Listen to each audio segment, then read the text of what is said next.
Assalamualaikum warahmatullahi wabarakatuh. Pada kesempatan kali ini saya akan menjelaskan hasil diskusi kelompok kami pada ruang kolaborasi modul 1.4. Kami dari kelompok 2 calon guru penggerak angkatan ke-7 di wilayah Jawa Barat. Ada Pak Dikti, Ibu Nur Fadilah, Ibu Vita, Ibu Heni, Ibu Sulis, dan Ibu Rina. Kasus yang pertama, guru matematika dan wali kelas 8 Ibu Santi sakit sehingga tidak dapat masuk dan mengajar. Akhirnya dicarikan guru pengganti, yaitu Ibu Eni. Ibu Eni baru 2 tahun menjadi guru SMP. Beberapa murid perempuan, Vivi dan Natali, mengetahui hal ini dan mulai menggunakan kesempatan untuk bersikap seenaknya, tertawa dan tidak mengindahkan kehadiran Ibu Eni. Ibu Eni mencoba menyapa Vivi dan Natali dengan ramah sambil mengingatkan mereka untuk tetap fokus pada pengerjaan tugas. Ayolah, tugasnya dikerjakan. Nanti ibu ditegur bapak kepala sekolah kalau kalian tidak mengerjakan tugas. Tolong bantu ibu ya. Namun Vivi dan Natali malah jadi tertawa. Ah, ibu, santai saja bu. Mereka tetap tidak mengerjakan tugas dan malah mengobrol. Keesokan harinya, Ibu Santi memanggil Vivi dan Natali serta menanyakan tentang laporan Ibu Eni. Ibu Santi menanyakan apakah mereka bersedia melakukan memperbaiki permasalahan yang ada. Vivi dan Natali sempat ragu-ragu dan membela diri, namun pada akhirnya mengatakan akan meminta maaf. Ibu Santi menanggapi bahwa tindakan itu boleh saja dilakukan bila mereka sungguh-sungguh ingin meminta maaf. Namun, Ibu Santi menanyakan kembali, apa yang mereka bisa lakukan untuk menggantikan rasa tidak dihormati Ibu Santi? Baik Vivi maupun Natali mengakui bahwa perilaku mereka tidak sesuai dengan keyakinan kelas. Ibu Santi melanjutkan kembali apa yang akan mereka lakukan untuk memperbaiki masalah. Apakah ada gagasan? Setelah berpikir sejenak, Natali dan Vivi mengusulkan bagaimana kalau mereka mengadakan sebuah diskusi kelompok dengan teman-teman sekelasnya. Tema yang mereka pilih adalah penerapan keyakinan kelas, terutama tentang sikap saling menghormati dan bagaimana penerapannya di kehidupan sehari-hari di sekolah. Usulan kedua adalah mengirim email kepada Ibu Eni tentang gagasan mereka tersebut. Mereka pun memberitahu Ibu Eni bahwa mereka telah memberitahu kepala sekolah, Pak Hasan, bila lain waktu ada ketiadaan guru, maka mereka akan mengusulkan Ibu Eni sebagai pengganti. Pertanyaan 1. Dalam kasus di atas, langkah-langkah restitusi apa saja yang sudah dijalankan oleh Ibu Santi? Yang pertama, menstabilkan identitas. Beliau sudah memanggil Natali dan Vivi untuk kejadian yang dialami Bu Eni. Selain itu, Bu Santi juga sudah menegur mereka terkait sikap tidak hormatnya kepada Ibu Eni. Yang kedua adalah memvalidasi kesalahan. Beliau menanyakan apa yang mereka lakukan untuk memperbaiki masalah tersebut. Yang ketiga yaitu menanyakan keyakinan. Beliau menanyakan tentang apa yang Vivi dan Natali bisa lakukan untuk menggantikan rasa tidak dihormati Ibu Eni. Pertanyaan kedua, menurut Anda, apakah restitusi yang diusulkan Vivi dan Natali sudah sesuai dengan pelanggaran yang telah dibuat? Apakah langkah-langkah restitusi yang telah diusulkan mereka? Restitusi yang diusulkan Vivi dan Natali sudah sesuai. Langkah restitusi yang diusulkan adalah penerapan keyakinan kelas, terutama tentang sikap saling menghormati dan bagaimana penerapannya di kehidupan sehari-hari di sekolah, dan usul kepada kepala sekolah bila lain waktu ada ketiadaan guru, maka mereka akan mengusulkan Ibu Eni sebagai guru pengganti. Pertanyaan ketiga, dalam kasus di atas, posisi apakah yang telah diambil oleh Ibu Eni dalam menangani Vivi dan Natali? Jelaskan jawaban Anda. Posisi yang diambil oleh Ibu Eni adalah posisi pembuat rasa bersalah. Namun, menurut kami, posisi tersebut kurang tepat dilakukan karena sebagai seorang guru, hendaknya kita tidak membawa pihak lain dalam menghadapi siswa. Namun, kita bisa lebih bijak untuk menyikapinya. Pertanyaan keempat, Jika Anda adalah Pak Hasan, bagaimana Anda menyikapi langkah yang ditempuh Ibu Santi? Jika saya adalah Pak Hasan, kepala sekolah, maka saya akan mendukung sikap Bu Santi. Karena sikap yang diambil olehnya sudah baik, sudah memposisikan diri dalam posisi kontrol manajer.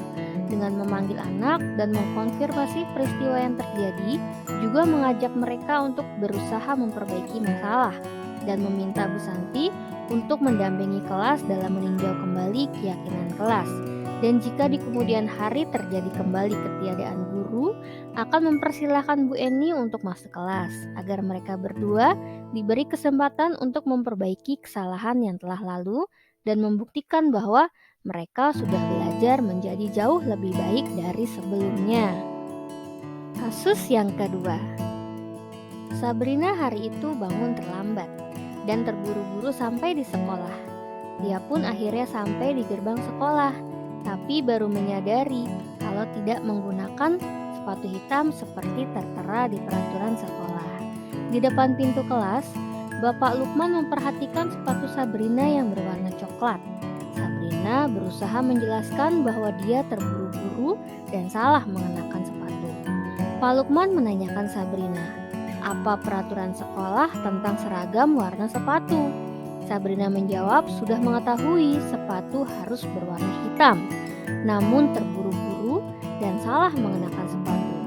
Selain tidak mungkin kembali pulang karena rumahnya jauh sekali, Pak Lukman tetap bersikeras pada peraturan yang berlaku dan mengatakan, ya sudah, kamu sudah melanggar peraturan sekolah, kamu salah, sudah terlambat. Salah pula warna sepatunya. Segera buka sepatumu kalau tidak bisa mengenakan warna sepatu sesuai peraturan. Sabrina meminta maaf dan memohon kembali kepada Pak Lukman agar tetap dapat mengenakan sepatunya dan berjanji tidak akan mengulang kesalahannya. Namun Pak Lukman tidak mau tahu. Tidak, kamu telah melanggar peraturan sekolah. Kalau tidak sanggup ambil sepatu di rumah atau diantarkan sepatu ke sekolah, ya sudah, kamu tidak bersepatu saja seharian di sekolah. Sekarang copot sepatumu dan silakan belajar tanpa sepatu seharian. Sabrina pun dengan berat hati mencopot sepatunya dan memberikannya kepada Pak Lukman. Seharian dia tidak berani berkeliling sekolah karena malu dan lebih banyak berdiam diri di kelas tanpa alas sepatu. Pertanyaan yang pertama, dalam kasus di atas, sikap posisi apakah yang diambil oleh Pak Lukman? Jelaskan dan apakah indikatornya? Posisi dalam kasus di atas, Pak Lukman mengambil sebuah langkah sesuai dengan posisi pertama, yaitu sebagai penghukum. Indikatornya adalah yang mana posisi ini menggunakan hukuman fisik maupun verbal. Pak Lukman mengambil keputusan agar Sabrina membuka sepatunya sebagai hukuman fisik. Pak Lukman menggunakan tutur bahasa yang kurang sesuai dan tetap dengan sesuai pendiriannya. Pertanyaan kedua, bila Bapak Lukman mengambil posisi seorang manajer, apa yang akan dikatakannya?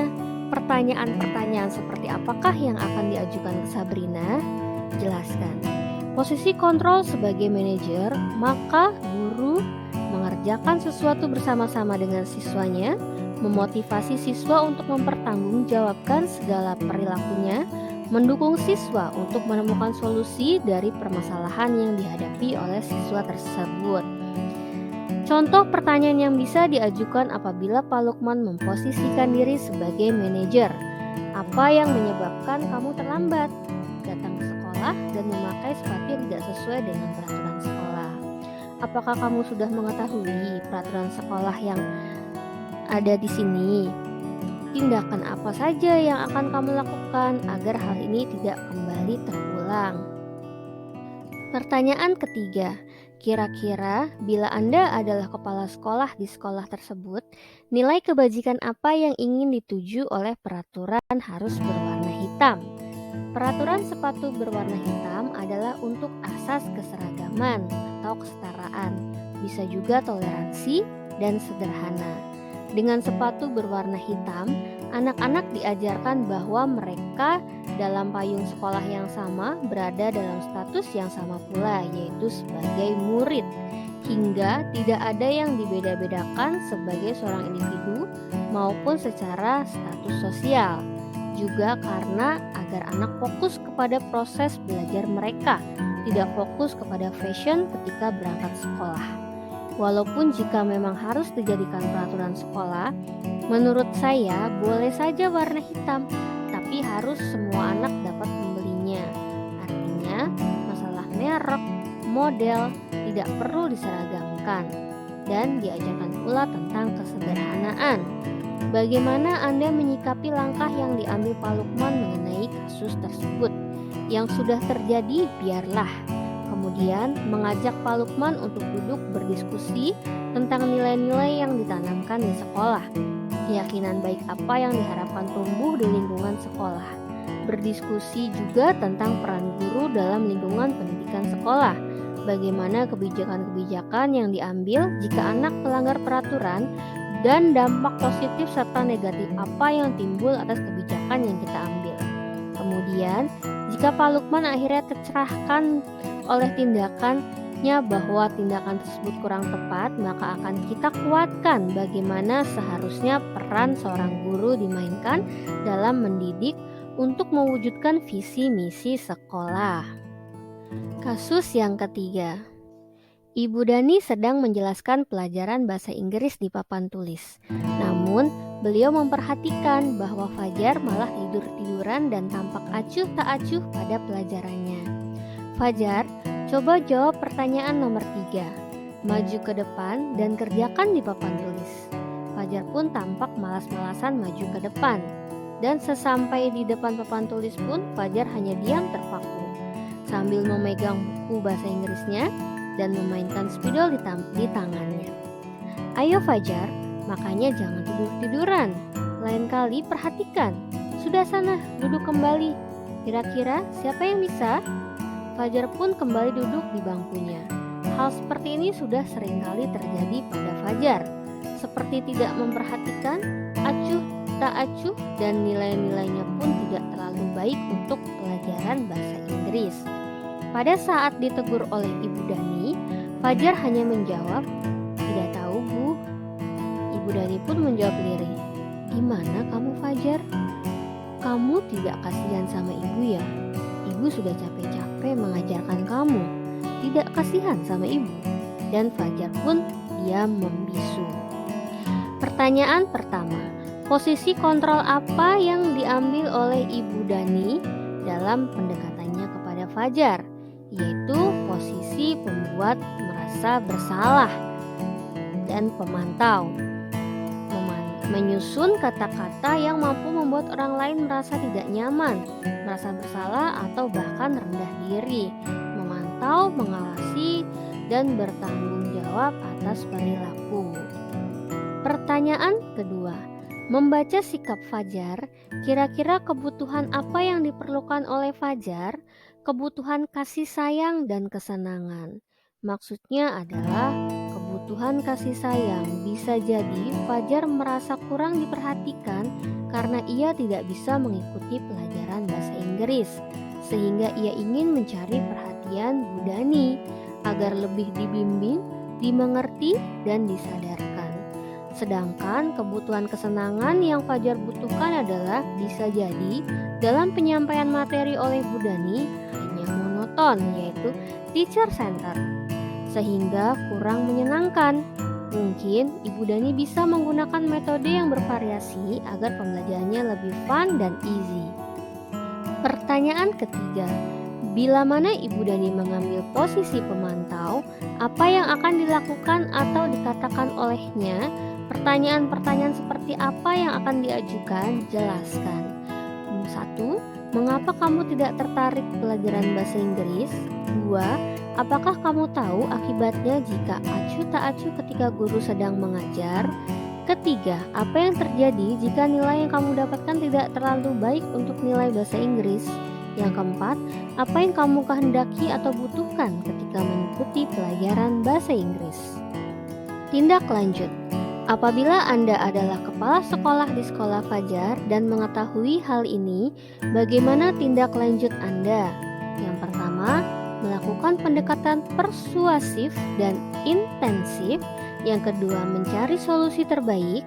Yang ketiga, membuka ruang komunikasi dua arah antara guru dan murid. Dan yang keempat adalah membudayakan keteladanan. Kasus yang keempat. Anto dan Dino sedang bermain bersama di lapangan basket dan tiba-tiba terlibat dalam sebuah pertengkaran adu mulut. Dino pun menjadi emosi dan mengadakan kontak fisik, menarik kemeja Anto dengan kasar sampai 3 kancingnya terlepas. Pada saat itu guru piket langsung melerai mereka dan membawa mereka ke ruang kepala sekolah. Ibu Suti sebagai kepala sekolah berupaya menenangkan keduanya, terutama Dino. Dino, sepertinya kamu saat ini sedang marah sekali. Mendengar itu, Dino pun mengalir bercerita tentang kekesalan hatinya. Ibu Suti pun melanjutkan bahwa membuat kesalahan adalah hal yang manusiawi dan bahwa mempertahankan diri adalah hal yang penting. Namun, meminta Dino memikirkan cara lain yang mungkin lebih efektif. Karena saat ini Dino berada di ruang kepala sekolah. Ibu Suti melanjutkan bertanya tentang keyakinan sekolah yang disepakati, serta apakah Dino bersedia memperbaiki kesalahan yang telah dilakukan terhadap Anto. Dino pun akhirnya perlahan mengangguk. Kemudian Ibu Suti balik bertanya kepada Anto, hal apa yang bisa dilakukan Dino untuk memperbaiki masalah? Anto menjawab, saya perlu kancing saya diperbaiki, Bu. Ibu saya akan sangat marah kalau melihat kancing baju saya sampai copot 3 kancing begini. Ibu Suti pun kembali bertanya ke Dino, apakah yang akan dilakukan untuk menggantikan 3 kancing Anto yang terlepas? Dino berpikir sejenak, namun menjawab, wah tidak tahu Bu, saya lalu kembali mungkin ya Bu. Ibu Suti berpikir sebentar dan menanggapi, kalau dilem akan mudah terlepas kembali Dino. Bagaimana kalau kamu menjahitkan saja? Bersediakah kamu? Dino tampak ragu-ragu dan menanggapi, menjahit? Mana saya tahu bagaimana menjahit, Bu? Ibu Suti meneruskan, apakah kamu bersedia belajar menjahit? Dino berpikir sejenak, memandang ke meja Anto, dan menanggapi, yang mengajari saya siapa, Bu? Dengan cepat Ibu Suti menjawab, Pak Irfan, guru tata busana. Dino kembali diam sejenak, memandang ke meja Anto yang tanpa kancing. Akhirnya, Dino mengangguk tanda menyetujui dan sepanjang siang itu Dino belajar menjahit dan memperbaiki kemeja Anto. Terakhir kali terlihat kedua anak laki-laki tersebut, Dino dan Anto pada saat jam pulang sekolah mereka sudah bercengkerama dan bersenda gurau. Pertanyaan 1. Posisi kontrol apa yang telah dipraktekkan oleh kepala sekolah Ibu Suti? Hal-hal apa saja yang dilakukan sehingga Anda berkesimpulan demikian? Posisi kontrol yang telah dipraktekkan oleh kepala sekolah yaitu Ibu Suti adalah posisi manajer, di mana posisi ini berbuat sesuatu bersama dengan murid, mempersilahkan murid mempertanggungjawabkan perilakunya, mendukung murid agar dapat menemukan solusi atas masalahnya sendiri. Hal-hal yang dilakukan oleh Ibu Suti sehingga saya berkesimpulan demikian yaitu mengajak Dino memikirkan cara yang lebih efektif, menanyakan kepada Anto hal apa yang bisa dilakukan Dino untuk memperbaiki masalahnya. Kemudian Ibu Suti juga menanyakan hal apa yang bisa dilakukan Dino untuk memperbaiki kesalahannya. Selanjutnya, Ibu Suti menuntun mereka untuk dapat menemukan solusi terbaik dari permasalahan mereka sendiri.